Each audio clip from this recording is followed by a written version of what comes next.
Welcome back, Modified Crew. I am your daily driver, Mark Herman, and today I'm going to show you what $2,200 worth of cash is going to get you in the Copart world. You guys are about to see why I get so excited about Copart. Even though the tutorials are boring, the building and getting the deals is what gets me excited. I can't wait to show you. Let's go ahead and get our car from Copart and show you the build.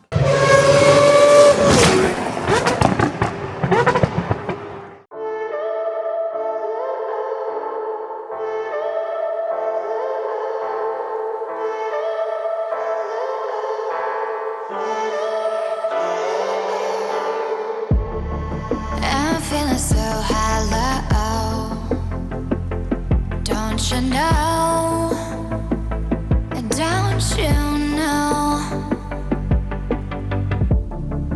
I'm living in shadow, don't you know, don't you know. I want you to be impressed by it. I will. There it goes. There it be. Here it comes. Doozy, doozy, doozy. Nice. What do you think?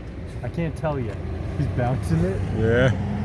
He's bouncing the ducka. There it goes. Might want to get out of the way, give him room.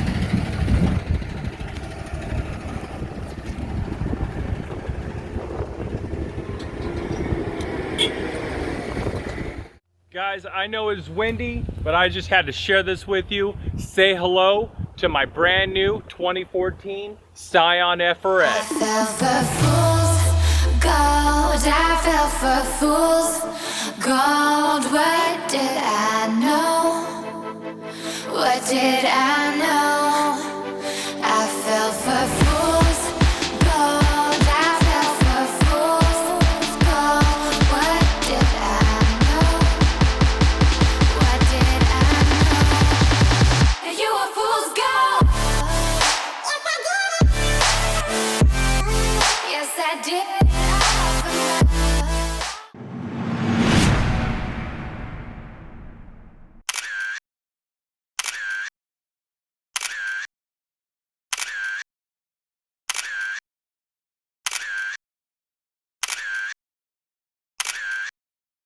All right, guys, we just got the Scion FRS in the parking lot. Look at this, so clean and flossy. Actually, it's dirty. We're gonna get her a bath, and then we're gonna pull all the parts that we got sitting inside the car. It's locked. Give me one sec. Unlock it. Pull all the parts that are sitting inside the car out so we can see what kind of parts we need to replace. We look like we got the radiator and the fans in there. That makes my day. That brings the cost down. Here's the front. Just picked it up from Copart. Everything went well. We rented a U-Haul. I'll keep you guys posted. Let's go and check out that time lapse.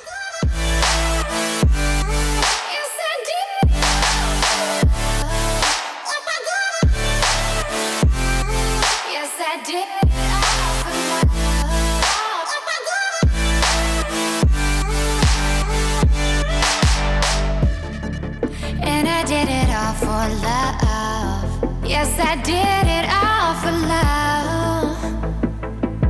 Oh, they say fools believe in it, so I guess I'm one of them. Oh, don't you know, I fell for fool's gold. All right, guys, it's getting windy. We rinsed her off. She is looking beautiful. I had way more parts in the trunk and in the car than I thought. I'm super happy. And now we're gonna park her and get her where she is to where we're gonna start this journey. And man, I'm excited to start working on her. I fell for fool's gold. What did I know? What did I know? I fell for fool's gold. I fell for fool's gold. What did I know? What did I know? You were fool's gold. Yes, I did.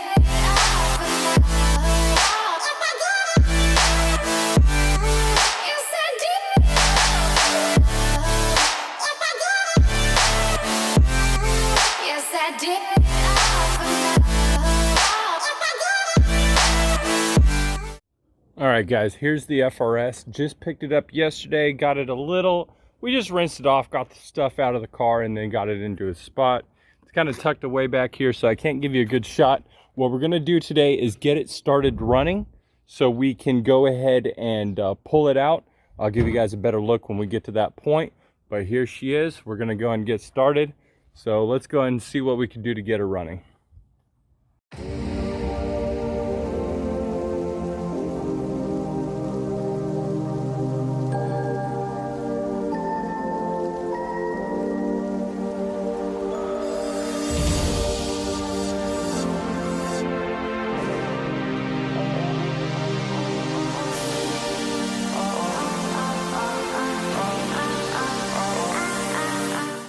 All right, guys, what I'm doing here is straightening out the top portion here of the frame, I guess you could call it.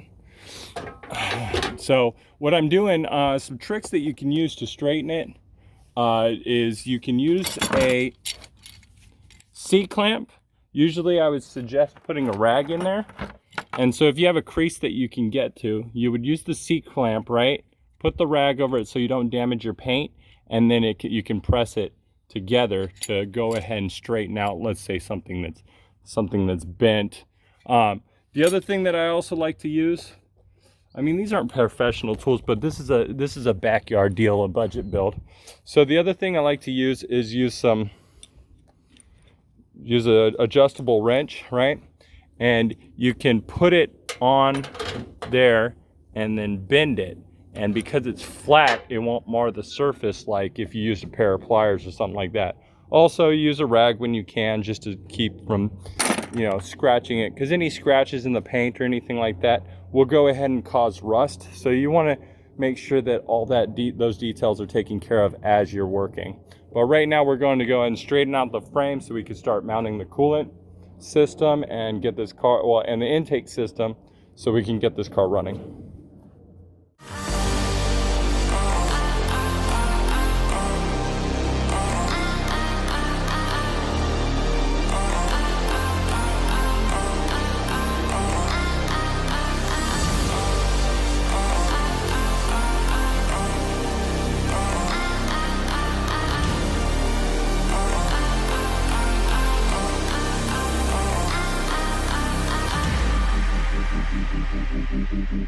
All right, it looks like a mess right now, guys, but right now what I'm going to try to do, I got the top frame, so I'm going to try to mount the radiator system, including the fans, coolant reservoir, all that on there, so we can see how square our setup is, and then also to see kind of where all the other parts are going to line up.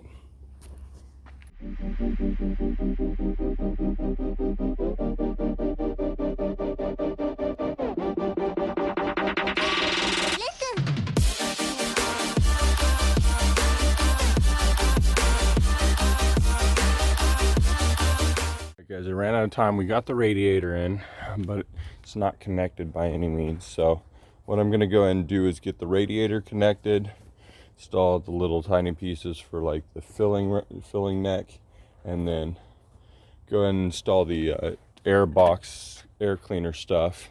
This is broken, but I'll see if I can make it work. Go ahead and get everything else kind of tidied up so we can go and get this thing started, because that's what we need to do first, is find out how well this thing runs. All right, guys, that's going to be it for today's episode. It's getting really windy and really cold, and things are getting blown around, so I got to call it quits today. But I do want to clarify a couple things for you about the car. I bought the car for a winning bid of $2,200. The retail value of the car is $14,300. That's like the Blue Book value. Another thing is, if you guys think you can't build these cars, I'm doing it in the dirt. I have a dirt driveway. I don't have a garage or anything like that. And I have a bucket of tools, guys. So for those of you who think or say it can't be done, I'm going to show you through the course of this build that it can be done. And I'm very excited to show you how it will turn out. If you're interested, feel free to subscribe, hit the like button. It helps me out, and I'll see you guys on the next episode.